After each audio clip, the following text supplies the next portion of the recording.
Sunafia ma'am.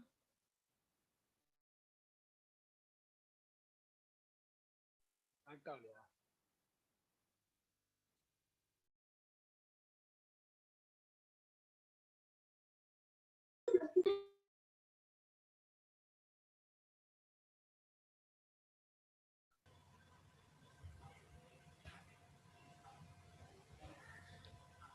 Good morning ma'am.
Good morning, ma'am. Can you hear me, ma'am? Yeah, I am able to hear you. Are you able to hear me? Yeah, ma'am. You are audible, ma'am. Okay. Okay, ma'am. We will start the session at 10 o'clock, ma'am. Okay, okay, Pa. Okay. Yeah. Okay, ma'am.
Good morning, participants. We will start the session within a few minutes.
Very pleasant morning to everyone gathered here.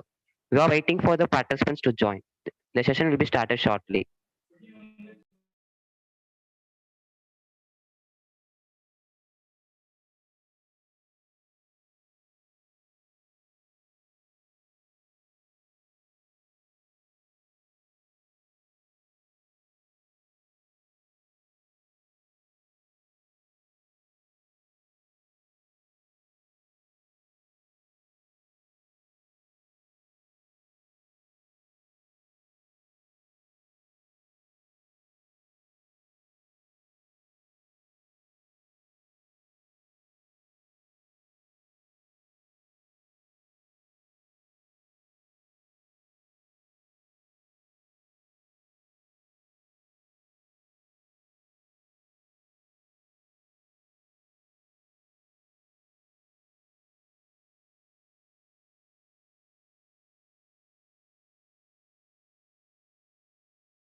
Good morning, ma'am. Shall we start the session, ma'am? Yes, sir. Yes, sir. We can start. Okay, thank you, ma'am.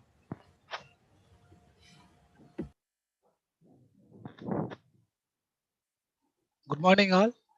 On the behalf of Kungrad College of Engineering and Technology, I welcome you all for AICTE-sponsored 6 days STTP on research challenges and applications of IoT in smart agriculture. On the topic of benefits of smart farming and how to IoT shaping agriculture, I will be going to handle by Dr. R.M. Sarnapriya ma'am, Associate Professor from VIT. So before we are going to getting the session, let me have a small short intro about our today's resource person. Yes, Bhaskar. Yes, sir. Very pleasant morning to everyone gathered here with great joy and immense exultation. The presence of a true spiritual teacher, reading inspiring words and letting in inspiring thoughts tend to make the mind peaceful. Before going to a session, we will see the short intro about our resource person, Dr. R.M. Swarnapriya. She obtained her Bachelor of Engineering in Computer Science and Engineering from Sona College of Technology. She completed her Master of Engineering in Computer Software Engineering from Anna University. And she obtained her doctoral degree in Hyperspectral Satellite Imagery from Vellore Institute of Technology. Her main research areas are Internet of Things, embedded system, digital logic, artificial intelligence, machine learning, and advanced image processing. She has the skills in various domains like digital logic, microprocessor, embedded system, big data analysis, deep learning, machine learning, FPGA, satellite image processing, Arduino, Raspberry Pi, and so on.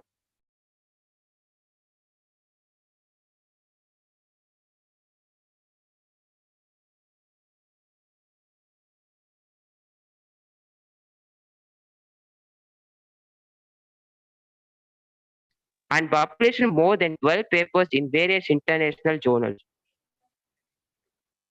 She acted as chairperson and delivered special lectures in many international and national conferences and workshops.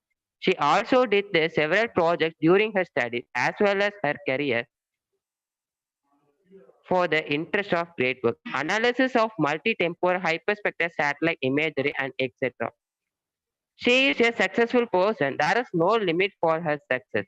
Now I request our resource person, Dr. R.M. Swarnapriya, to deliver her speech on the topic of benefits of smart farming, how to IoT shaping agriculture. Please, ma'am.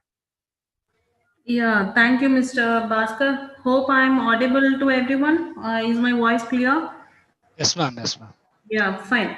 Yes, So, ma'am. Audible, ma'am. yeah, okay. Thank you. Thank you. So, thank you for a wonderful introduction, Mr. Bhaskar. And I would like to share the screen right now. Um, Please let me know if you are able to view the screen.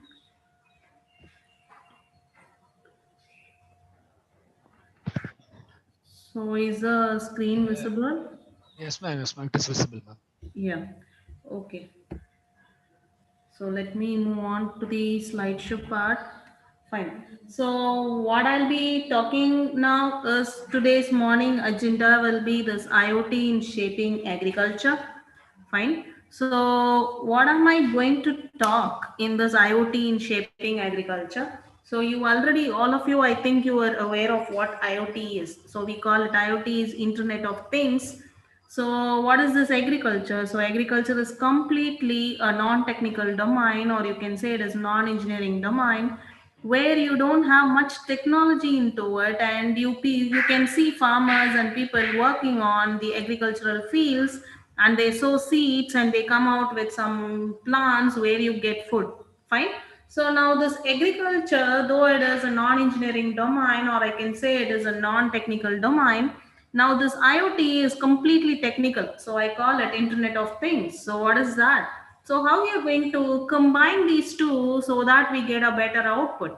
So what is the need for it? And today's agenda will be what will be the need and how you can go for implementing all these technical components into the non-technical part, that is your agriculture.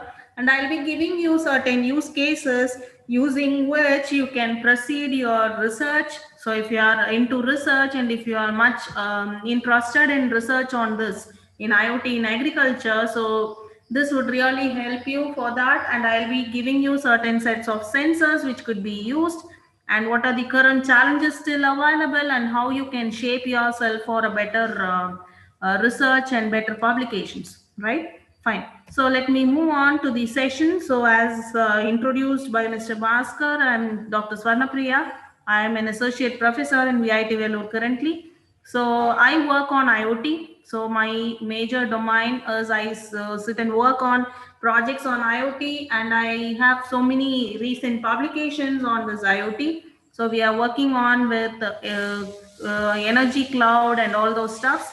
So you can easily implement all these things. See, being a researcher, if you want to be a very good researcher, and if you want very good SAI indexing journals, if you want high impact factor journals, so this is the right time for you to enter into it. So you can just take few IoT sensors and you can just move on into any application and get real time data, and you can publish papers, right? So now let us move on to the actual part. So what will be the agenda? So as I already told, see, you have your agricultural system. So we know what is agriculture. So when you have this agriculture, so you are going to have here the agricultural system. So I say my plant here. Fine. So you have the plant. So when you take the plant here, so what you have, you need to take care of the soil. So what are the parameters? A farmer, and as a farmer, if you think what he would know, he knows that there is a soil and he has to irrigate. Fine. So you need to irrigate with few your nutrients, and he has to pour water. So as a general human being, we know how to sow a seed and how to grow a plant. So we don't give much care. What we do, we just sow the seed. So even we have some pottery gardens or something where you, what you do, you just place a plant, you sow a seed, or you just keep a small size plant there and you water it daily, and so that it grows and you get some beautiful flowers out of it. Or in some cases now we have all these roof gardens where you even get these vegetables, right? So organic vegetables they are calling out. Fine. So how we know that? So what is actually related to this agriculture? Only the soil, the crop, the climate, and your irrigation. Fine. So what is the energy the plant is going to get? It is going to get the energy from sunlight. So you have that is going to be the solar energy using which the crop is going to grow, and you have all these chlorophyll contents and stuffs using which it is going to go for photosynthesis, it is going to do all those stuffs. Fine. So only when the crop is healthy, you get a very good yield out of it. Fine. So all these are your agriculture part. So we need to go for improvising this agriculture using some technology, right? So that technology is what we call it as this IoT. So this is the place where your IoT enters. Fine. So you are going to monitor all these requirements of your agriculture in this. So what I do, I am going to place few sensors. So using these sensors, you are going to just go for monitoring all these. So instead of being farmer and daily checking out how much water it is there, whether it is in drought condition or too much water is there, and whether what you have to do if the plant is not healthy, what you are going to do, you have to put some fertilizers, right? So if it is only a single plant, if you have a pot in your home and you are going to see the plant, in that case obviously you can do it. But when you take your agriculture system, or you say the farmers, what they do, they have some acres of land. So how do they go and monitor it regularly? So it is not possible, right? So that is why the yield goes down. Suppose you want to help the customer or you want to help your farmer. In that case, we go for all these automation and this monitoring part, how whether the soil is having a very good nutrient, whether the soil is being watered properly, whether the climate is fine, or if that is the case, what you have to do. Then if there is no light energy, if it is raining too much, what you have to do. So all these stuffs, if you want that to be done automatically, so we use this IoT there. Fine. So here this IoT, wherever you are going to place some sensors. So that is the part where you keep your sensors, you connect them, you come out with a board and you come out with a circuit. So there you get your EC people and EEE people all working on. So they come out with that. So what, as suppose as a computer science engineer, if you want to help them, so what you will do, they will give you the sensors, they will give you all these details, and you can connect all those stuffs. You monitor it, you get the real-time data out of it, and what you will do, you will fix a threshold and you will come out with saying, yeah, see here, if my water level is, if the soil moisture is this much, then I have to pour water for this much time. So you're going to build some coding there, some program there, and that you're going to implement inside the IoT device, and you're going to proceed. Fine. And whatever you get out of this, so the data comes out of this, so that is going to be stored somewhere. So without storing it somewhere, you're not going to do anything, right? So you need to do certain analytics for that. So all those are the place where the computer science engineer works. So this part, so this complete cloud servers and analysis and predictive analysis, where you get all your IT and your computer science people working on. And this agricultural IoT part, you have your electronics and electrical people working on. So this particular domain, IoT in agriculture, you have so many people. So you have a cross domain, or you say interdisciplinary. So the research is towards interdisciplinary, as you already know. And if you want to be a very good researcher, you have to enter into interdisciplinary stuffs, right? So what will be the today's agenda? So I'll be introducing all these stuffs, fine.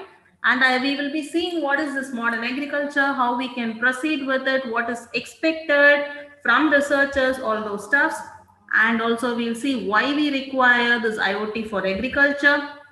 And I'll be listing out few use cases on which most of the work is going on and where you can concentrate, fine. And also I'll be giving you few sensors using which you can monitor certain stuffs, and how many sensors you can use, what is the possibility of it, what kind of research you can do. Then I'll also be talking about precision agriculture. So what is that precision agriculture?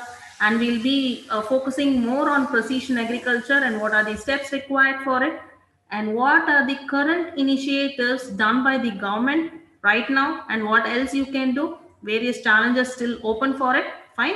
All these I'll be discussing. So now before we move on into this, so we are all talking about IoT. What is that IoT? So I am talking about agriculture. I am saying IoT. So IoT, whether it is a part of industrial revolution. So we have heard of certain stuffs, we call it as industrial revolution. So what is this industrial revolution? So why we are all talking about this industrial revolution? What is this IoT? All those stuffs. Fine. So now if I say, we'll be saying like we are in the fourth industrial revolution. So we call it industry 4.0. Fine. So what is that? So initially, if you think of your grandfathers or grandmothers, what they were doing, even if they want to go for preparing a dough for dosa or dosa batter or something, what they do? They sit and they do using that stone grinder kind of stuff, where they put and they do it manually. Fine.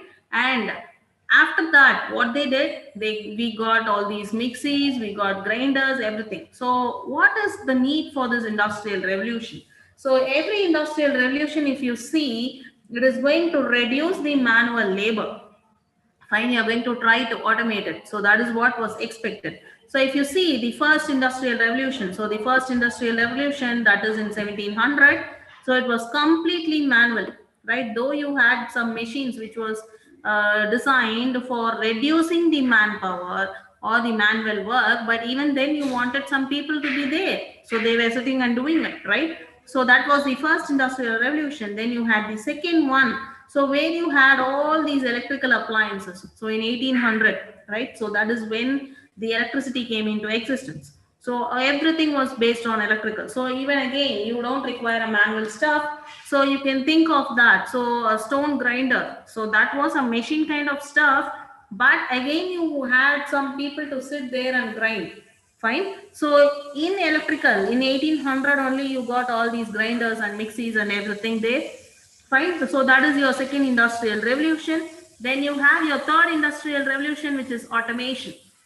Okay, so instead of, see, if you found certain machineries, again you had these electricity and stuff, everything, but even it was not automated. So you wanted some human to be there, and you wanted them to think of that, how to work, all those stuff, right? and you need to train the people there, the human, and all these had the major challenge there. So they, what they did, that was the third industrial revolution. They entered into automation, right? So they tried automating stuffs. So your third industrial revolution was only on automation. So automatically it will do everything. So that is what they wanted. So that was third industrial revolution in 1900. Now we are inside fourth industrial revolution. So what is that? They wanted to give intelligence. So what is that intelligence? So now if you see, I'm talking about this agriculture, precision agriculture, right? So what is that intelligence? So in your agriculture, if you see, what are the already available machinery? So you have few machineries, like you have tractors for plowing the field, instead of farmers having the cow or the bullock and using that bullock cart or whatever it is to plow. Instead of that, you have your tractors. But what is that need for the tractor right now? So if you see the tractor again, they need to purchase the machine, the tractor. And after that, what happens? You require a person who will drive the tractor, right? And they couldn't automate that. So what they did, they wanted some intelligence there. And also for sowing seeds. So for sowing seeds, who is sowing? Again, the farmer is going to sow it. Fine. And you have few machines, but even then that is too costly. All those machineries are too costly, and you can't expect every farmer to afford such a machinery. So in that case, they wanted few intelligence also into it, and which is cost effective as well. So they, what is that intelligence? Whatever the human being is doing, that the machine has to understand. So in simple terms, we have all these robots, right? So they understand, they react as we react. So that they wanted. Fine. So that is what is your industry 4.0. And in industry 4.0, so what we call, everything is 4.0. We say education 4.0, we say healthcare 4.0. So any application with regard to this industrial 4.0 or industrial revolution 4, we call it with the version 4.0. Fine. So what are the various industrial revolution technologies which is into the world or into the market right now? So the first one, we call it the space technologies, right? So you have all these rockets and satellites being worked a lot. Fine. And you have this AR and VR. Hope you had heard of this term, augmented reality and virtual reality, right? So you're going to come out with some real situations using this augmented reality and virtual reality. Though you don't have that environment, you're going to show them right now, right? So then you have this neurotechnology, right? So you would have heard of these BCI applications. So what are those BCI applications? So if you see BCI applications, we call it brain computer interface. Fine. So now you can say, so if I think like I want to open the car door, suppose I've gone for a shopping mall, I'm carrying so many bags in my hand and I can't open my car door, but I want the car to open by itself. So how do I do it? So then what you can say, I'm having the central lock system. So even if I open the central lock, the door I have to only open, it will not automatically open. That we don't want. So what I do, I go for this BCI application. So I'm thinking like my signal says open the door, right? The brain signal. So you're going to capture the brain signal and you're going to analyze, and you can even forward that, and your car door can open, right? So that is the technology right now. That is how the researchers are working. So that we call it as neurotechnology, right? So if you see this industry 4.0 in simple terms, I can say that it is going to make people lazier. Okay. So instead of saying lazier, so it is a fun, right? So we can say I'm going to be lazy, more lazy, right?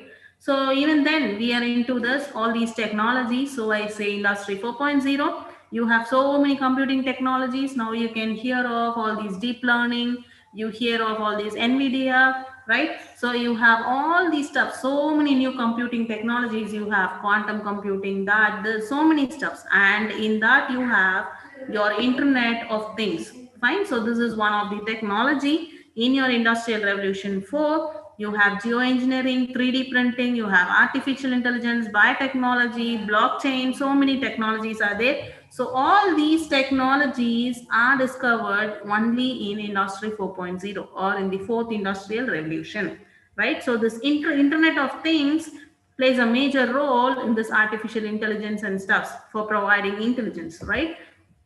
So now let's see who will replace your job. So if all these happens, who will replace? So I told in simple terms, you will have robots. Fine. So you will have robots who is going to have too much of intelligence like the human being. So whatever you can do, the robots can do.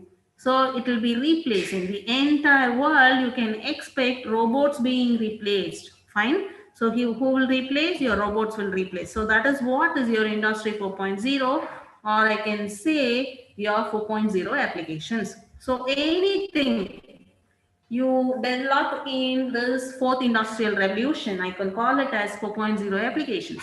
So if you're doing any application for agriculture, I say agriculture 4.0. If I'm going to do any application, any device which is going to help you in healthcare, I call it as healthcare 4.0, right? So in agriculture 4.0 applications, how you can build applications? So see, you can't just like that say, see, I'm going to go get ready with a device.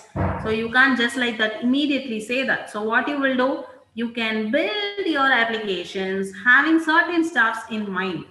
First thing, you have to think what your customer will use or how the customer uses your product, right? So whether the customer really will be using your product for the lifetime, for his lifetime.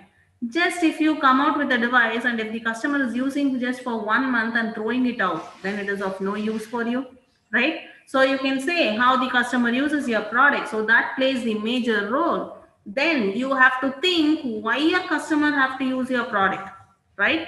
So you have to have all these in mind and only decide what application you are going to develop. So you can say what are the features your customer is going to do with the product, and where and for how long he is going to use the product, or how frequently he is going to use the product. So all these plays a major role. So if you want to be an entrepreneur, yes, your 4.0 application is going to play a major role. This can be a motivation for you if you want to be an entrepreneur. You can think about all these. So you can think about what will be the product which will be having an impact on the society, and how you can impress your customer, how long the product will be used by the customer. All these you can take into account and then decide the application or the device which you want to devise, right? Fine. So now let's move on into the actual part, that is your agriculture. So what is this agriculture? As I said, so you have some acres and acres of land, and you have a farmhouse where you have the farmhouse in the center of your farm, and you have some acres of land around you, and you want to go for doing certain agricultural activities. So how the future farm will be? So you can see I have given here. So what is this? So I have said a cow. So over a cow, you have some kind of internet coming out. So what does that mean? So when I say internet of things, so what is that? We can call it to be internet of everything, right? Right now, instead of saying IoT, we call it IoE. Okay, so what is that IoE? So when I say IoE, so IoE, you have internet of everything. So what is that internet of everything? So anything in the world can go for doing this. It can talk. So you can say a cow. So you know that cow cannot talk. So if you do you expect, you think of a bird. So your cow has gone outside. So I find, and you want someone to say, see, hey man, your cow is somewhere there. So only you can expect a person to let you know. But suppose think your cow by itself says, hey boss, I am in this particular place. How happy you will feel, right? So you can think like your cow is going to text. It is going to say, I am in this particular location, right? Fine. And even your cow can say, you can identify that your cow is sick. Suppose for a long time the cow has not given you any response. Obviously you can know that something is wrong with the cow, right? So that is what I've given here as a fun. I can say texting cows. Do you even think of texting cows? See, I know how to text in my WhatsApp. Do the cow know? Yes. So all these are going to be your future farms. You have your smart tractors. See, smart tractors, without a person who is going to drive the tractor, if the tractor is going to plow the field, how happy you will feel? Yes. So you have GPS controlled steering, right? So you have all these routes. It automatically goes for plowing your field, right? And you have your drones. See, these are the drones. So these drones are going to automatically go and give some fertilizers. Fine. So it is going to provide fertilizers for the land. So it is not going to leave even a single place for the entire acre. Fine. So all these, you have your agri boards. So what are these agri boards? So agri boards, maybe you can use them for some sowing the seeds or something, or checking out what is the nutrient level of your soil. Within seconds you can find out the nutrient level, right? So all these are going to be your future farm. Fine. So what is this? This is what we call it as precision agriculture, right? Fine. So what is this precision agriculture? So I've given you a simple illustration of a figure. So you have an entire land. So instead of this entire land, so what you are going to do, you are going to partition the land into samples. So into samples, instead of saying acres and acres of land, you have some small partitions. So you say each and every partition is going to be some 1000 square feet, or 10 by 10, or 20 by 10, or 100 by 100, whatever it is. Fine. And you are going to sample them, and you are going to check out. So for each and every part of the land, you are going to have some remote sensing sensors, or some sensors, or some high precision positioning systems, some geo mapping you are going to do. You are going to check in which place you are going to have that low level of nutrients, or you can say pest. Suppose a crop is going to be affected by some insects or some pest. How do you manage that? So you can't get to know that, right? So if you have some acres of land, get to know whether a crop is being affected by a pest, when you will get to know, only when the crop is 50% or 60% spoiled, you will get to know. Instead of that, at the beginning stage itself, when the pest approaches your crop, if you are getting one notation, or when you are getting an alert, automatically, if you have a drone which is going to spray a pesticide which will help your crop to come out of that pest, right? So it is going to be really very good, right? So fine, that is what we call it as precision agriculture.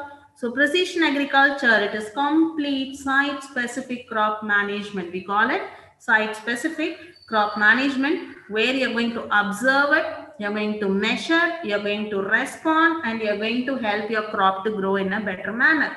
Fine. So this is what is precision agriculture. So we'll see what is the need for it. So when I say need, why we want all these stuffs? Okay, what many are always going on saying, come out with some sensors, come out with IoT device. So what is the need for it? Already I am having a farmer who is plowing the field. I have a farmer who is going to sow it. I am already getting food. But why you want it to be having a better yield? See, there is a generational transition.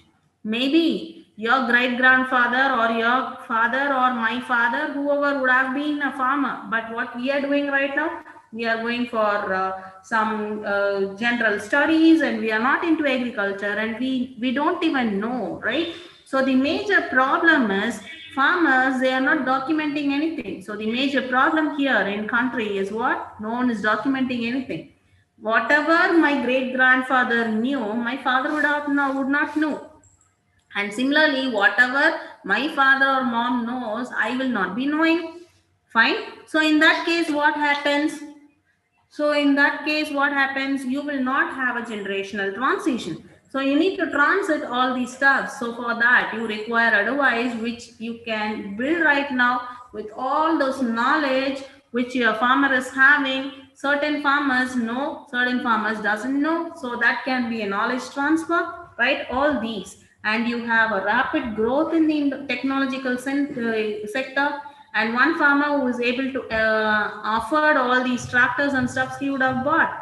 Certain farmers who are not ready to afford that much, they are not able to afford. So what happens? They don't buy it. Obviously, their yield goes down, right? And ethical farming practices, that you can transfer them. You have growing demand for food because the population is going higher, and you need to save fertilizers also. When you're going to give so much of fertilizer, there is a chance the crop gets damaged, and you have to give enough fertilizers. Your farmers are always illiterate and they don't have much idea how much fertilizer to be provided unless they are trained, right?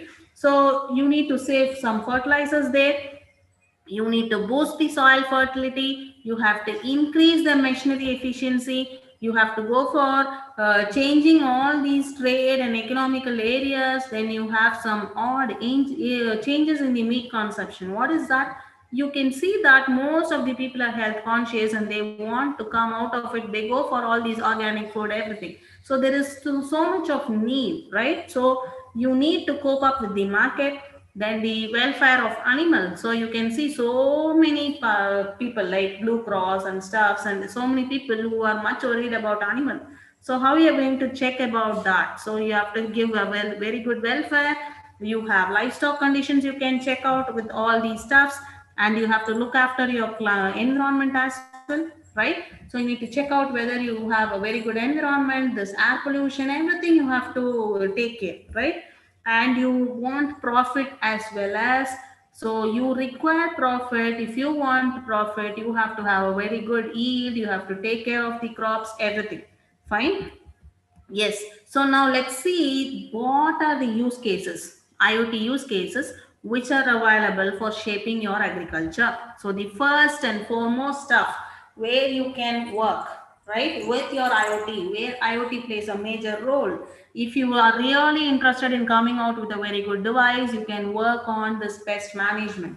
So I say aiding the pest management. So what is that pest management? So as I already told, see, you can find a person here, right? What is he doing? He's going to each and every crop. He is spraying some pesticide.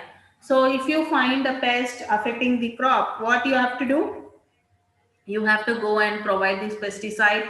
You have to see to that you manage the crop so that the pests are being killed and it grows properly, all these stuffs. So if you have a device which will help for this pest management, yes, you can very well work on with this. So this is the first and foremost use case using IoT, using which you can shape the agriculture. Then improving the water usage. So what is this? So you can see we call this as drip irrigation. So you can see here, right? So some kind of pipes are there. So this is drip irrigation we call, and you have these sprinklers also, right? So what are these sprinklers? So all these are certain. When do you switch on the sprinkler? For that you have to go and visit the field. You can't just like that say, see, every 1 hour you or switch on the sprinkler for some 10 minutes and off.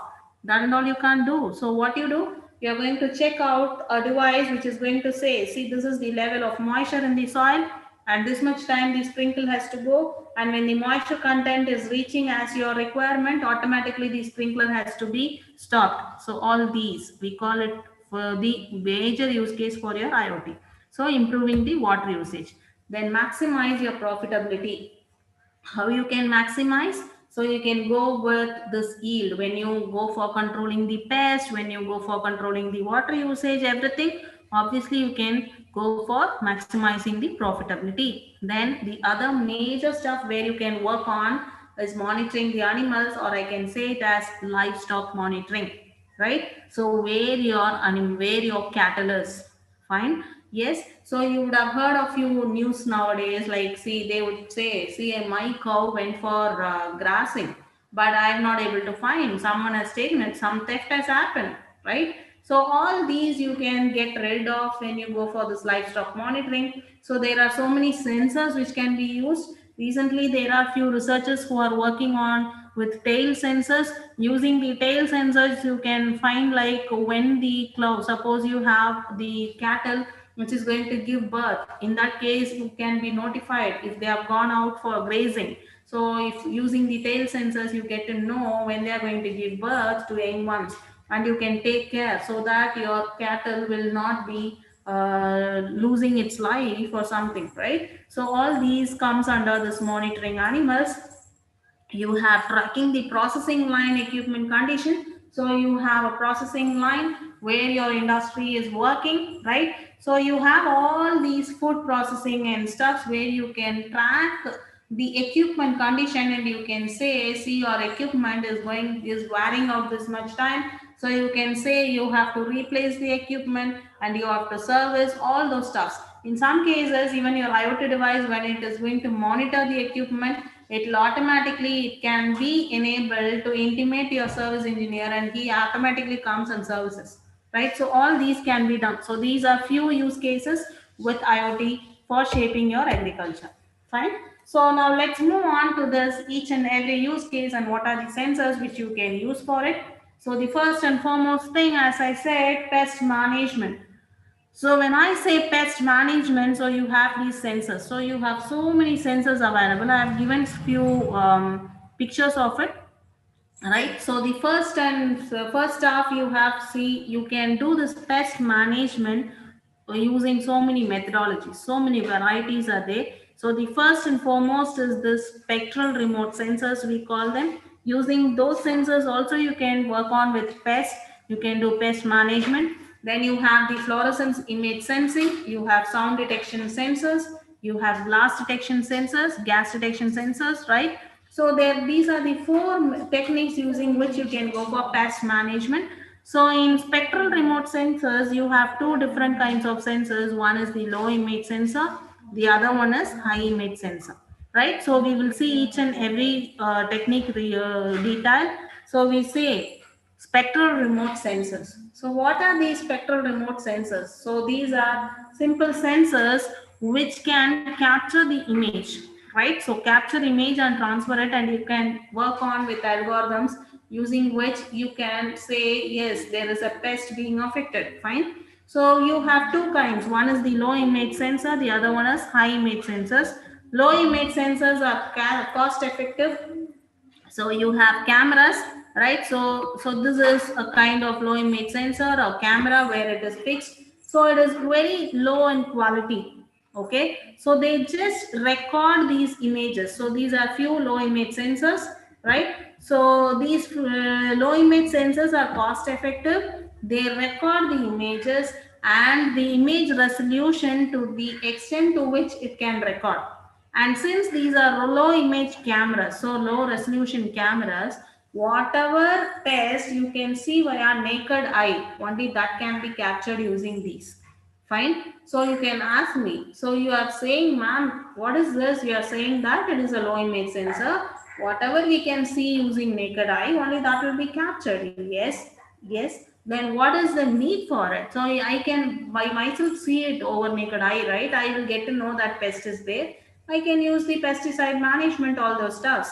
Yes, very well. This can be done when you say naked eye. Only if you have one or two crops, you can do it.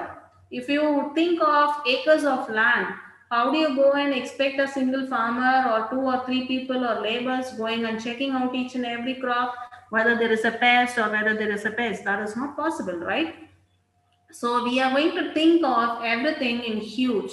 It is not going to be for a single person, or it is not going to be for a single crop or a garden crop, nothing like that. We are going to think precision agriculture, it is huge area, right? So in that case, what you do, you can have few low resolution sensors or low image sensors, which is going to capture it. So a pest, when it is going to try to approach the crop, the image sensor automatically identifies, and you can write codes for training that and checking out whether this pest has come, and you can have connecting it to a drone and saying like, see, this pest, for this pest, this particular pesticide has to be given. So you try using a drone for doing all these pesticide and pest management itself, right? Yes, so this is your low image sensor. Then you have the other one which we call it as high image sensors. So in high image sensors, you are having all these plants, and see what this high image sensors actually do. Fine. So it is not going to give you an image. So your low image sensor, it is going to give you some image output. But this high image sensor, it is going to give you the output in the form of spectral signature. So what is that spectral signature? So you can see, I will just give you an example. So now you have your crop and you have the soil, right? So below the soil, you have the root. So you have your crop, which is over the soil, and it has some leaves and everything over it. Fine. So what it does, So now when I have my sun here, so what is the energy? So you have the solar energy, right? So you have your sun. So from the sun, you get the light rays falling over the soil, and you have the light rays falling over the plant, maybe over the leaf, right? So whenever there's sunlight is going to, light energy is going to fall over the soil, certain amount of light energy is going to be reflected back, right? So it is going to be reflected back. Certain amount of light energy is reflected back, and from here also certain amount of light energy is reflected back. So based on that, you have a spectral signature which says this much of energy is being reflected. Okay, so we call that as spectral signature. So this spectral signature for a healthy plant. So you know, like when you sit and analyze, you will get to know that, see, for this particular plant, this much of energy, there will be a reflection. This much of energy, amount of light energy will be reflected back to the atmosphere. And when suppose a plant is affected or getting stressed by a pest, so what is that stress? So a pest is approaching and it is being stressed by that pest. So what happens? So the amount of energy which it is getting reflected to the atmosphere might get reduced or it might go higher, right? So in that case, if there is a deflation or the difference in what is going to be the amount of energy reflected, so you can get to know that the plant is under stress, right? So what are these? So you have so many rays which will be captured by this particular high image sensor. You have gamma rays, you have ultraviolet rays, you have x-rays, and you have all these infrared rays. These are the various rays which can be identified using this, and you, from the spectral signature, you can code and you can come out with saying yes, the plant is getting stressed. So this you get to know on the very first day when your crop is getting affected. So when you get to know on the very first day or at least the second day, obviously you can go for controlling those pests. Yes. So in this high image sensors, you have this multispectral based sensors, you have hyperspectral based sensors. So when you have hyperspectral and multispectral, so if you see, the cost varies. For multispectral, it is lesser when compared to hyperspectral, but these high image sensors are higher in cost when compared to low image sensors. But the accuracy will be higher in case of high image sensors, right? So the cost part, so if you are able to manage those costs here, obviously you can go with high image sensors. You will get very good output out of it. Fine. Yes. So these are with your high image sensors and pest management. So what are the other sensors using which you can go for this pest management? A very good technique is using this fluorescence. So what is this fluorescence?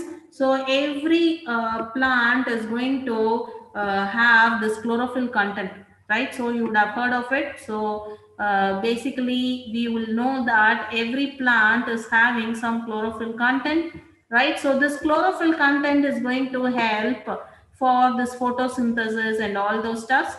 Fine. So the chlorophyll content. So this chlorophyll content, if you want to measure, you can measure using this fluorescence sensor. So this fluorescence sensor, so what it is going to have a fluorescence sensor plug. So I have given you a picture of it here. So you have a picture here. So you can see that this fluorescent sensor, this sensor plug, it is going to measure the amount of chlorophyll in a plant. So usually when your plant is healthy, it will have some amount of chlorophyll. When it is stressed and if it is not healthy and if it is affected by pest, the amount of chlorophyll it is going to have, it is going to be lesser, because it is going to utilize that for coming out of that pest stress or something, right? So using that, you can come out saying yes. So the fluorescent sensors can be used for identifying the pest. Okay, so fluorescent sensors. Then you have the sound detection. See, sound detection sensors are very cost effective method. Also, this is a bit accurate when compared to your low image sensors also, because sound detection sensors can be used for any kind of insects or pests, because it is going to identify the various sounds. So what is that sound? So it is going to pick up sound waves. So you have all these sound detection sensors. So you have the sound waves which it will be picking up. So what are these sound? So you can, this sensor can pick out the sound which are generated by the pest.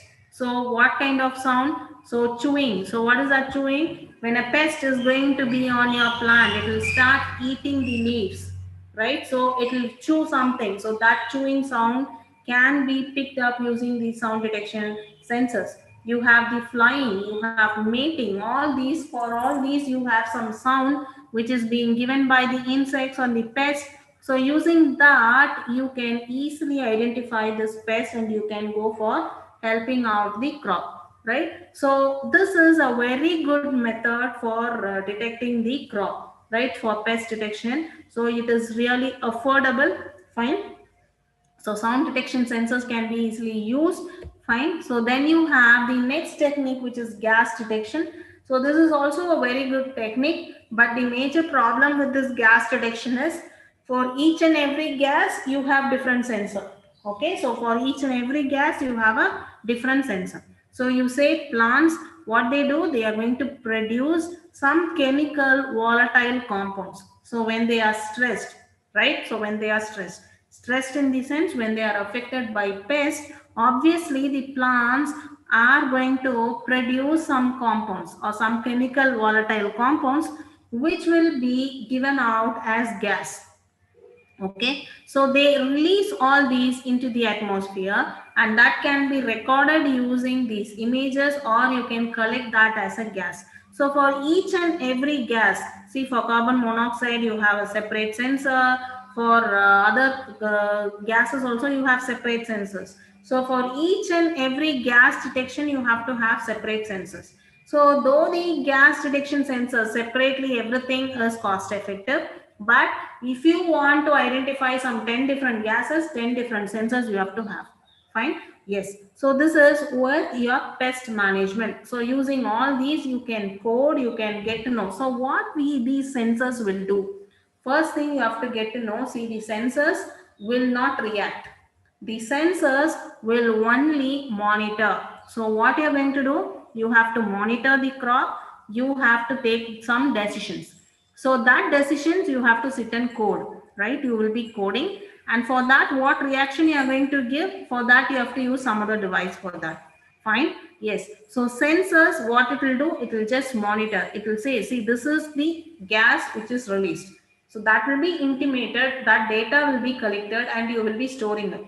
So you need to write a code where you collect the data and you write some code for analyzing the data and come out with some decisions.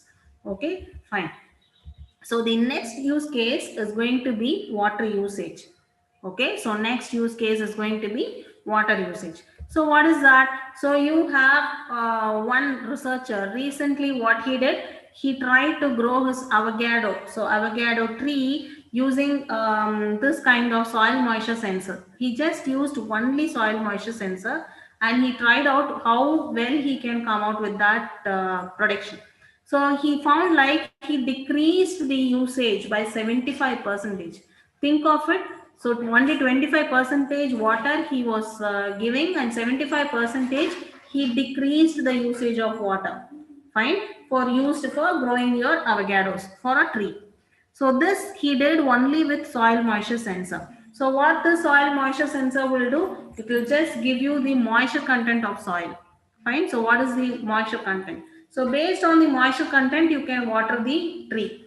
Okay, fine. So what you can use for that? So you have this LoRa units. We call it as LoRa gateway, or we call it as LoRa units or LoRa modules, which can get this soil moisture content from the soil moisture sensor and it can transfer it to your mobile or to the cloud or to the internet, and it can collect and it can pass. All these communication gateways can be performed by the LoRa gateway or LoRa unit. Then you require one partner, which is your spirant. So this is going to be a reprogrammable sim. You can have sprinklers for it, and you go for sprinkling it. So now, as I said, this particular sensor can monitor. So it will monitor, it will say this is the moisture content.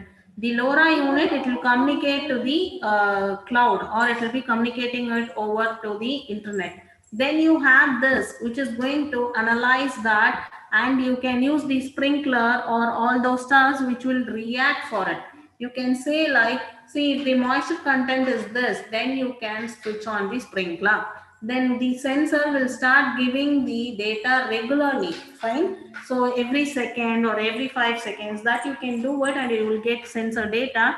And when the soil moisture content after you water, it is going to be at the threshold level, you can automatically program to stop the sprinkler, right? And you have the other water sensors, IoT water sensors. So you have few sensors which can find the pH level. You have sensors which can find the salinity of the water. You have the oxidation reduction potential also you can find. So there are so many water sensors using which you can identify the water usage. If the water is too salty, what you can do, the pH level, everything you can do, you can set in code, right? So these are certain stuffs where you can go and concentrate with regard to your water usage. Fine. So that is the next use case. The next major use case is your monitoring the cattle. So this monitor of cattle, or I can say livestock monitoring. So this livestock monitoring is a very major area where research is happening. Right now, if you want very good publications, you can either work on pest management, or you can work on this livestock monitoring.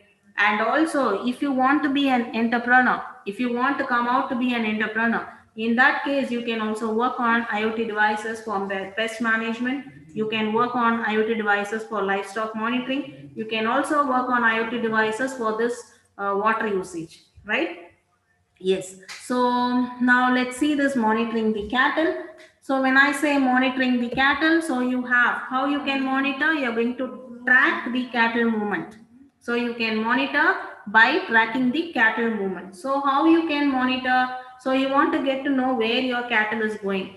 Fine. So you want to get to know where your cattle is moving. So if you want to get to know that where it is going to move, tracking the cattle movement, that plays a major role. Fine.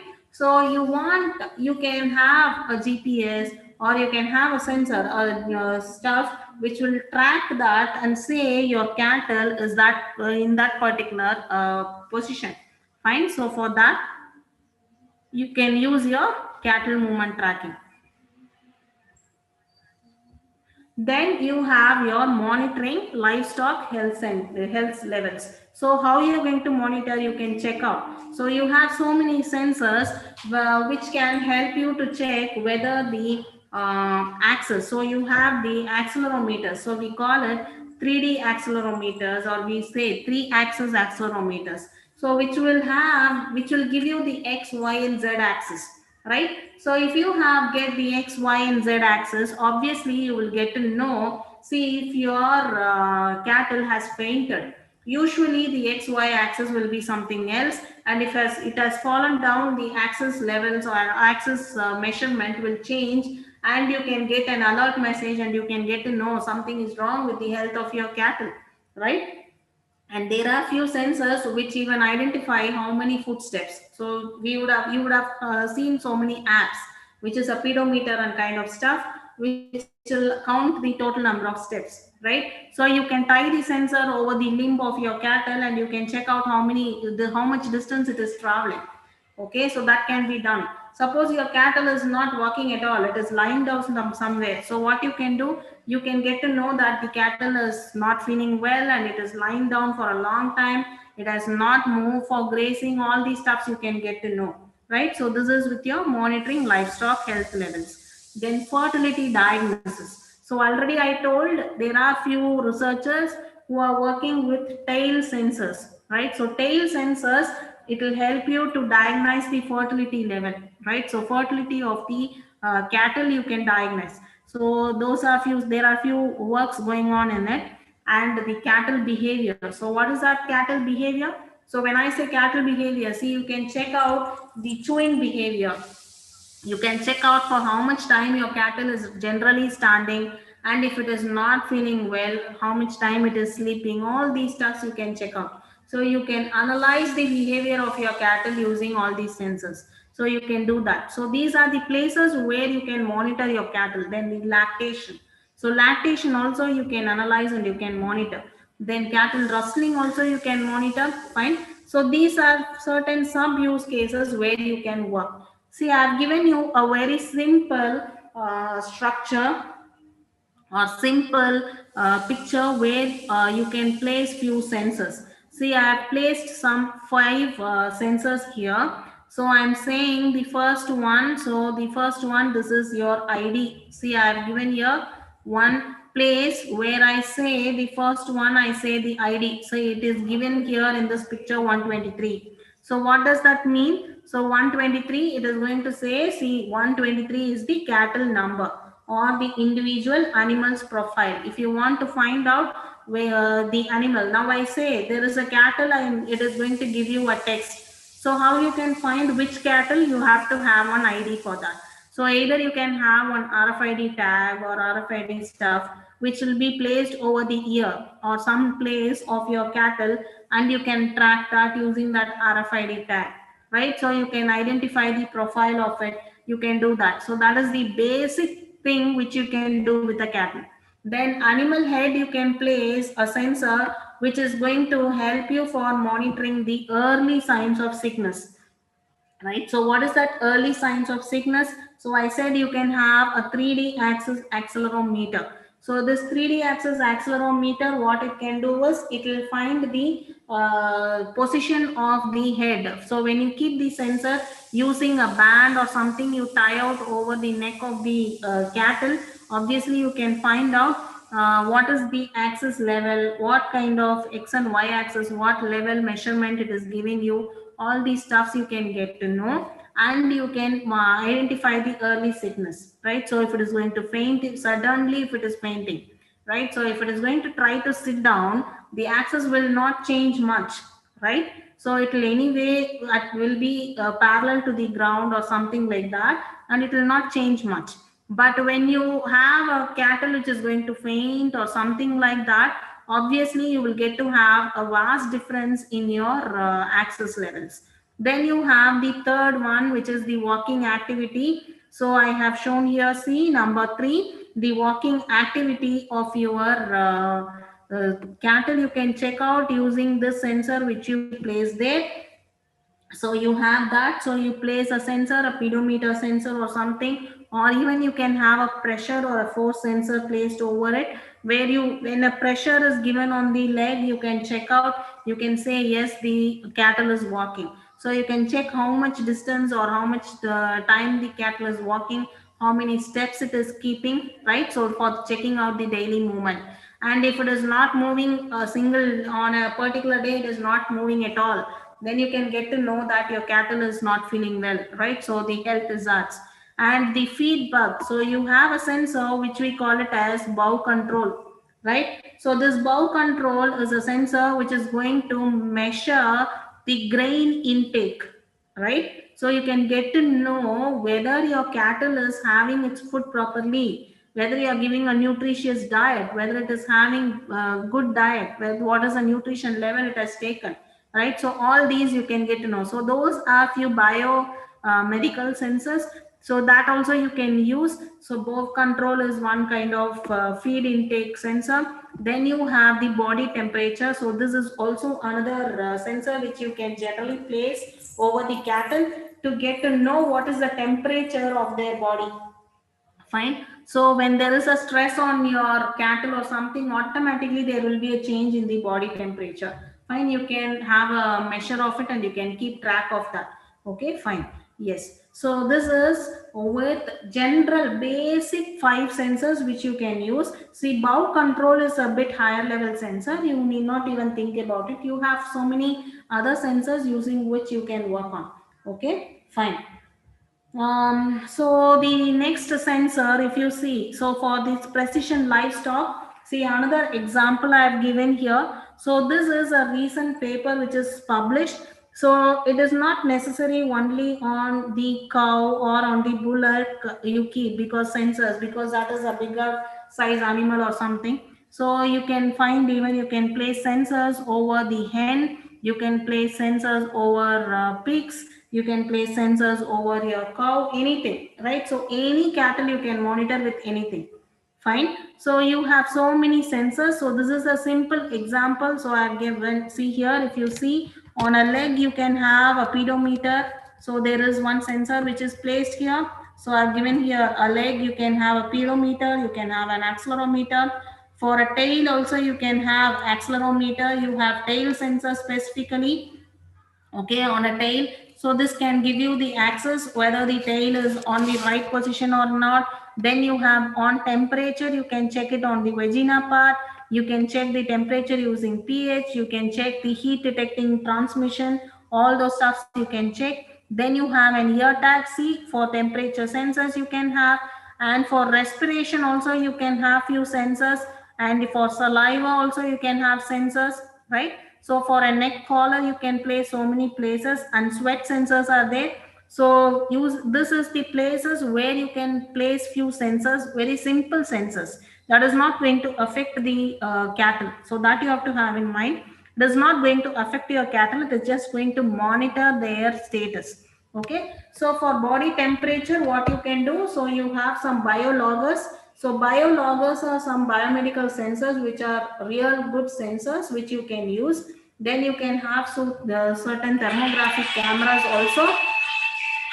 So you can have some thermographic cameras there. You can have thermal infrared sensors also. Then for that, body temperature monitoring. You have respiration rate. You have, for identifying the respiration rate, you can go for your laser distance sensor. You have RR sensors for calculating the respiration rate.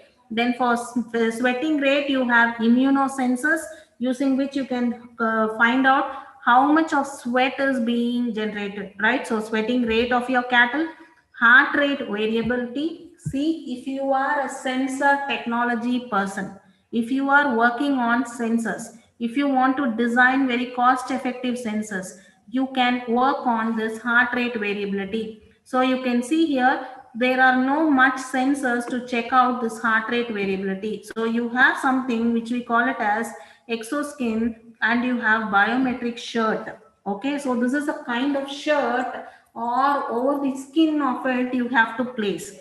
So this is a kind of irritation over the cattle. So you can't see much research into it. Fine, you can't find any papers much into this exoskin and biometric shirt because you need to make the cattle to wear this. Okay, so in that case you can go for checking out few sensors. If you are designing sensors, if you are a good person on sensor technology, you can try designing very good sensors for finding this heart rate variability. Okay, and then you have this feed and water intake behavior. For checking out the feed and water intake behavior, you have few sensors. How much feed, I told bow control is one sensor, biometric sensor, which is available for checking out how much feed is given, right? And the activity, movement, postural behaviors, for all those you can use speedometer, you can use accelerometer, you have force sensor, pressure sensor, all these stuffs. Okay, so this is how you can go for monitoring the livestock. So the next use case we'll be seeing as climate monitoring. So for climate monitoring, you have so many sensors which are available, right? So temperature sensors are there. So we call it DHT11, or we have so many temperature sensors. You have humidity sensors for finding the humidity in the air or the atmosphere. You have gas sensors, which is going to identify the pollution content. So climate monitoring can be done. And for checking the wind speed also, you have certain sensors which are available. So what and all you can identify in this. So the first one is the wind direction and speed. So based on this, so if the wind direction and speed is going to be abnormal, so you can get to know that something is going to happen, some natural disaster or something like that. So now you have so many greenhouse effects and stuff. So where you can have a shelter, right? Automatically you can have some motors which is fixed to place a shelter over your crop, so that the speed of wind is getting reduced over your crop, right? So that you can do. Then temperature, humidity, solar radiation, if you have too much of sunlight also, that is a trouble. So again, for that you can have some shelters. You have UV radiation, you can check out. Then pluviometry, you have the barometric pressure, all these stuffs which can be monitored. Okay, so you have certain the sensors which can be used for this. Yes, I am not going into much detail about this climate monitoring, because there are so much of already research done on climate monitoring. So if you are into this IoT shaping agriculture, you can work on pest, you can work on livestock, you can work on water usage. So that is the easiest stuff which you can do. So for climate monitoring, it is not cost effective for an individual researcher to work. If you have some fund or something who can support you on fund, you can very well go with climate monitoring. Okay, fine, fine. So when I say technology in precision farming, so what are the technology? So if you have to work on with precision farming, and if you want to work on a very big area, acres of area, you have to have all these technologies. So you have to get a drone, you have to have a smartphone, or you have to have a tablet. Then you have to live in clouds. So what is that clouds? So it is not going, you are not going to fly over to the cloud. What I'm going to say, live in clouds, is you are going to store all the sensor data on a particular place. You can't use your database or something, or a memory chip, or you can't say I'm going to store the data in a pen drive. All these cannot happen. You have to have a cloud area where you can store it. And you have so many free cloud areas. Like in IoT, you have a cloud which we call it as Amazon ThinkSpeak, which is a free area where you can store your sensors automatically using all these LoRa gateway and stuff. And you have to have a GPS to work. You can monitor those fields using the sensors, and you have to have you can go for variable rates fertilizers, variable rate seeding. You can go for automatic section control. All these are the technologies which are into your precision farming. Okay, so how you can go for a precision agriculture? If you want to go for a precision agriculture, first thing, at the beginning of the session itself, I told you have to set your priorities. First, you have to get to know on which use case you are going to work on. In that each and every use case, what is the sub use case where you can work. You have to look at your financials before you fix on where you have to going to work. So if you are an individual researcher, if you can afford very high accuracy sensors, you can very well go for it.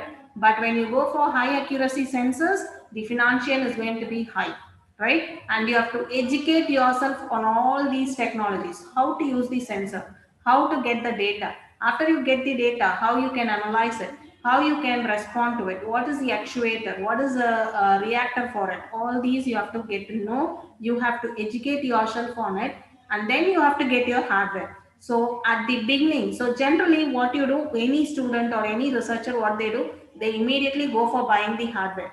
So please don't do that. As a researcher or as a project person, what you have to do is, first you have to fix what you are going to do. So for that, you have to analyze a lot. What is required in the market? What is required by the farmer? How cost effective you can be? Don't go with high-end sensors at the initial stage. Start with only a prototype, very low-end sensors. You can just have few pots in your home, one or two pots, place a sensor over that pot, over the crop, try to come out with a prototype. Then if it works fine, then you can try out for a larger area with larger sensors. Try to be cost effective, right? After that, you go for your hardware purchase. Don't do it at the very beginning stage, and finally you can upgrade your farm, right? So these are the steps how you can proceed with it. So if you say these many steps are there, so what are the current initiatives in Tamil Nadu? So what is already done? So there is a database which is called as AgrisNet. So this AgrisNet is a database where you have all these database details, right? So where which crop is grown, what is the place where some kind of livestock monitoring is done, all these maintenance of all these farm holding and soil health database. So what is the health of soil? What is the nutrient content in a particular place? If you want to get to know, so all these are available on AgrisNet. So these are few current initiatives in Tamil Nadu, right? Then you have some GPRS enabled personal digital assistants, right? So what they do is they help for knowledge transfer. So the farmers are not aware of all these stuffs. So for this particular soil, what kind of crop can give them a better yield? So they are not aware, right? So there are few digital assistants who help for this knowledge and technology transfer, and this they are available in most of the districts, and all these are implemented in 6 districts of Tamil Nadu, right? So you have a mini projector where they transfer knowledge, right? And there are few touch screen kiosks at all the sub-block levels where they get the input availability, agricultural technology, everything from the farmers, and they also give a farm plan. So what you can do, what you can sow, all those stuffs they give, right? So that is a touch screen kiosks are available, and you have certain mobile server gateway also is implemented for uninterrupted network connectivity. So you can say, like, see, farmers, when I say precision agriculture, internet plays a major role. So you don't have a very good internet. Yes, Tamil Nadu has come out with one mobile enabled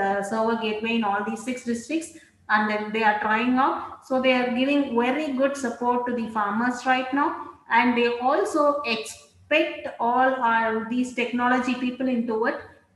If there are, see, there are too much of fund available in the government if you are working on agriculture. So technology people into agriculture, you have a lot of funds available. You can easily pick out and get out those funds, and you can come out into the society with shining colors, right? It's fine. So, and you have one online booking system. They have developed this portal. So this portal also was developed by a few technology people only. So this portal, what it does, it is going to help the farmers to provide with few machineries on rental basis. So they can just go book for it, and they can get the machines on a rental basis. Then you have voice enabled computer server response interface. So you have some people who help them if they have some doubts. If they say, see, this pest is being there, what to be done, what pesticide to be given, they support you with voice control stuff. All these are few current initiatives which is done in Tamil Nadu, which with regard to this technology in precision agriculture. So you can also try out some fundings which are available in government of Tamil Nadu. Also in total India, you have so many funds available for this agriculture, smart agriculture. You can very well start and work on with it. Fine. So what are these still challenges available? Right, so you can see here. So in the challenges, I have shown you one agricultural photo, right? So here, this is how the agricultural land right now is. That you have to convert. When I say precision agriculture, it has to be converted into a smart farm like this. Fine. So there is a lot and lot of precision or a transformation. So you can see this kind of land is going to be converted into this kind of land, right? So where you have all these, I said wind speed. For wind speed, you require all these windmills and stuffs. Okay, so you can see a drone here. Fine. So you can see all these tractor which is connected to a Wi-Fi or something. So you have a tablet, and see, you can see for this entire acre you have only two people standing here. Okay, so this kind of transformation is what is required when I say a smart farm or a smart agriculture, or when I say that precision agriculture. So for all these, so if this has to happen, so what are the challenges available? So there are a lot of challenges. So the first thing is the technology, right? So interoperability of different standards. So what is that interoperability of different standards? So I keep saying precision agriculture.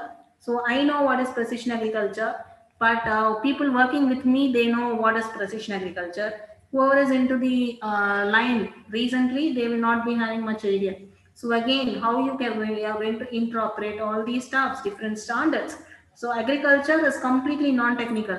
This part is completely technical. So how you are going to combine them and integrate? So that is the major challenge. So if you are going to come out with some ideas for it, yes, government is open for it. So open for so much of ideas, right?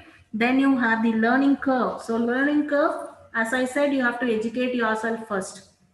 So if I say educate yourself first, the time for learning that, so that is again a biggest challenge. So how much time is required? How you are going to transfer the knowledge?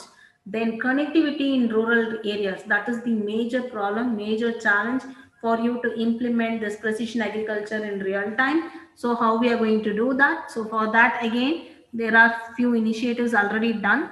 Hope there will be so many other initiatives as well. Then how, what sense you are going to come out with that big data? So you have collected so much of data from sensors. So just collecting sensor data will not work. You have to come out with some sense out of it. So what sense you get? So that is what is required. So you can work on how you are going to react to that, what kind of response you are going to give. All these you can work on. Then how you can there is so much of non-awareness. There is too much of non-awareness of the varying farm production functions. So you need to make them aware of that. So that is again a biggest challenge. How you are going to manage the individual zones. So you require so many sensors. How many sensors you require? How you can convert it? Who will afford that? All these are the other biggest challenge. Technical failures. So there is a chance like sensor goes fail, right? So you should have some managing capability or technique which can say that, see, your sensor is going to wear out, so and it has to be replaced automatically. All these you have to take out, fine. And the other biggest challenge is e-waste. So now already we are saying, right, mobiles, so many e-waste are coming. So if I use these many sensors on a field, how we are going to mount those e-waste? So if you are going to come out with some technique which is going to be for e-waste management, that is again a biggest needed area, right? So the hell a lot of opportunities are there. Then loss of manual employment, this is the biggest fear. It is a fear, it is not a challenge. So now when you go for automating all these agriculture field, what will happen to the laborers? So what will happen to the employment? How they are going to withstand? That is the biggest fear. Then all these benefits, whatever I am saying, see, you are going to come out with so much of profit, so many stuffs we are saying. But those benefits, when you see it, it is not immediate. You have to wait for it. So you're going to invest this much on that sensors and those productivity, everything. You have to wait and see. It is not immediately apparent. Fine. So those are the challenges. So now when I say future smart farm, so that is going to be agriculture 4.0. So how it will be? So it is going to be, first part is smart sensing and monitoring. So here your sensors come. So you are going to have few sensors which is going to be given inside your which will be having a circuit, a board or something using which you are going to monitor. So that is one part. Then you are going to go for smart analysis and planning, right? That is backend analysis. So whatever you are going to sense, you are going to analyze, and that is going to be controlled. Fine. So some response or output you have to get out of it. So this is the loop. So if you are working on precision agriculture or as agriculture 4.0, you have to take care of all these three. You can't just see I'm going to only sense. What you are going to sense, after you sense what you are going to do, you have to do something. So you have to analyze that, then you have to come out with some reaction for it. So these three part when you do, then your application is ready. Fine. So what are the various agriculture farms and applications you can work on? Farm management, right? Precision smart farming. You have backend analysis, which is your artificial intelligence part. Then harvesting, cultivation, all those stuff. Smart dairy, fine. So everywhere, livestock monitoring, you want to go for monitoring your tractor, you have to monitor the climate. So everything is your future smart farm, right? So agriculture 4.0. So this is what is expected, and this is how IoT can play a major role in your shaping agriculture. So that's it on my side. So I've covered almost how you can shape your agriculture using IoT. So if you have any queries or if you want to discuss or anything, I'm open right now for that.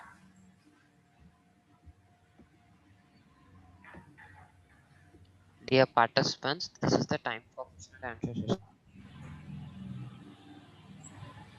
Or else raise your hand, we will unmute you. You can directly discuss with our resource person.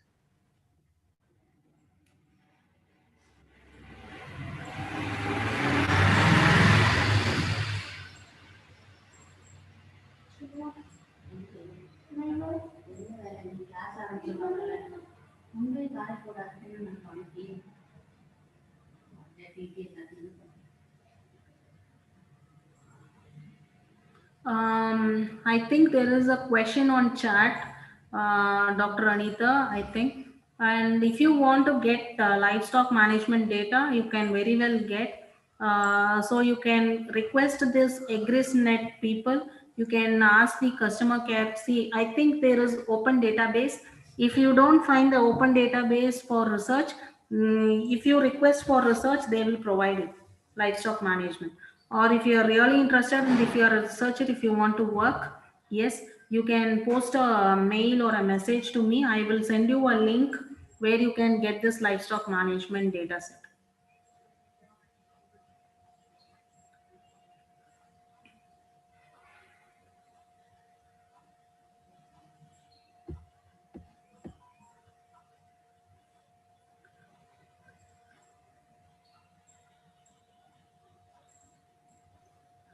Ma'am, and another one question, ma'am. Yes.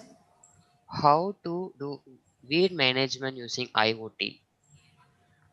Weed management, again you can do it so using the same high image sensors like your spectral signature sensors you can use, and weed management for that, because you require only image and spectral image for weed management. For pest you can go with sound detection and fluorescence and all. For weed management you have to go only with image sensors. So you can plan for if you are really having a very good fund or something, you can plan for we can plan for a few high image sensors using hyperspectral images. Hyperspectral image sensors you can use. Fine. Yes, I can share my contact details. Yes, I can share. Fine. Yes, are you able to view the screen here Yes, where ma'am, my it's mail visible, ma'am. ID, yeah, mail ID and mobile number which I have specified is my usual personal mobile number where you can give a call, and if I don't pick the call you can WhatsApp me on my WhatsApp message. So if suppose I am busy, I will not be picking the call. I'll call you back if you post a message, and I've given my official mail ID as well as my personal mail ID. You can post your query or whatnot there. Fine. See, if you're a researcher, I would really suggest you can work on pest management, you can work on livestock monitoring. See, livestock monitoring plays a major role, right? So, see, I would suggest researchers, please don't take a decision. See, I'm going to work on this sensor, I will start. Don't do it. What I would suggest is even a very simple real-time example you can take. You can have two pots, one pot where you place all your sensors and the other pot where you don't have any sensors or anything. You manage the crop by your own.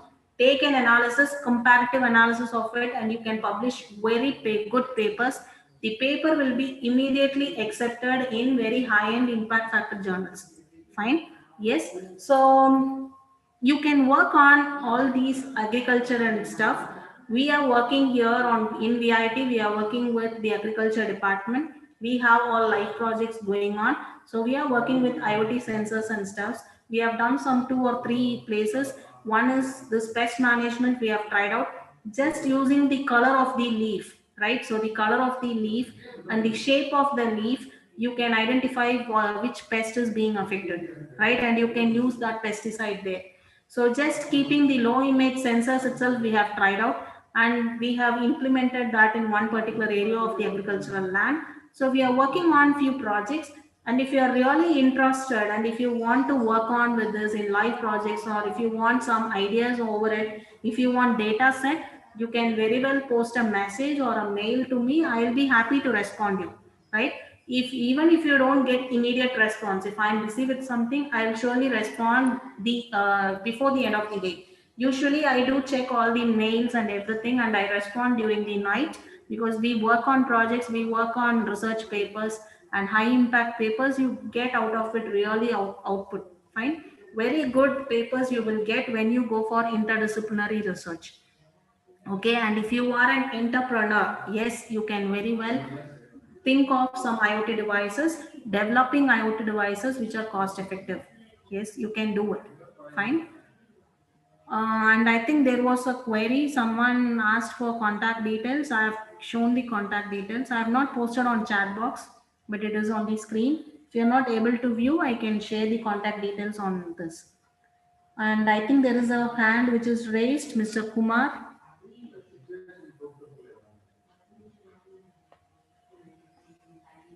Yeah, SN Kumar, you can ask your query.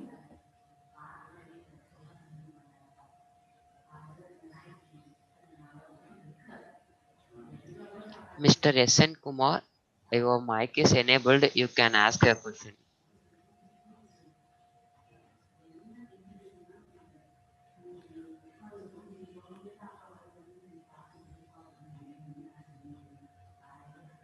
And Mr. Sandeep, someone is asking like he is not able to see the presentation.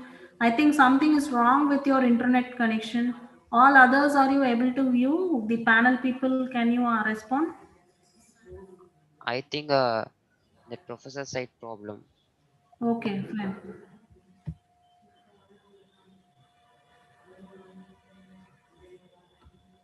Yes, Mr. Kumar, are you unmuted? I think you can ask your query.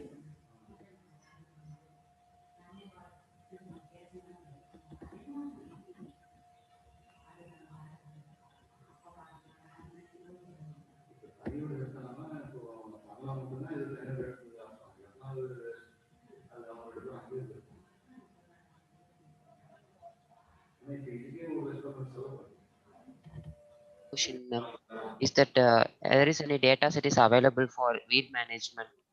Yeah, weed management. I have not worked on weed management. If you want, I can just check out and share. I can share. They whoever asked, they can just give me a text message on WhatsApp. I will check out and I can respond them with some data sets, links or something. Weed management, because one of my student also is working on weed management. I can get to know from them and I can share, because I am not working on weed management, but I can get data sets and share them. That is possible.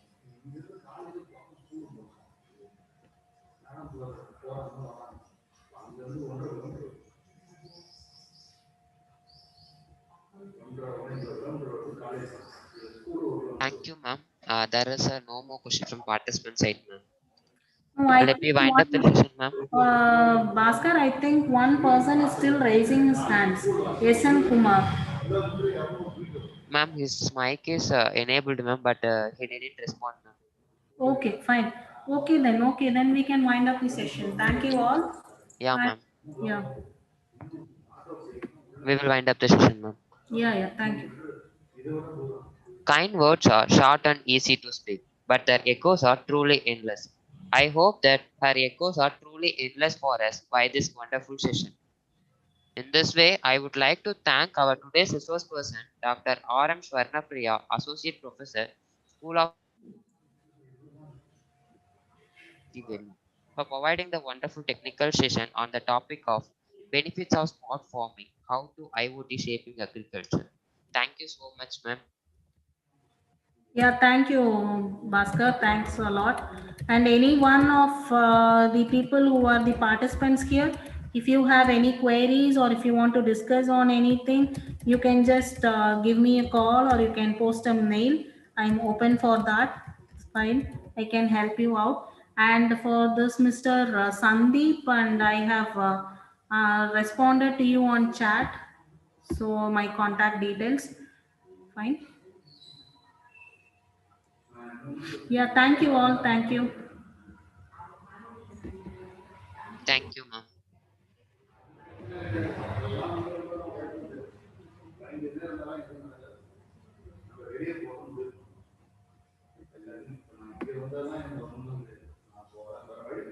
Dear Professor, in chat box, kindly fill it soon. It will be open up to 30 minutes only. Thank you.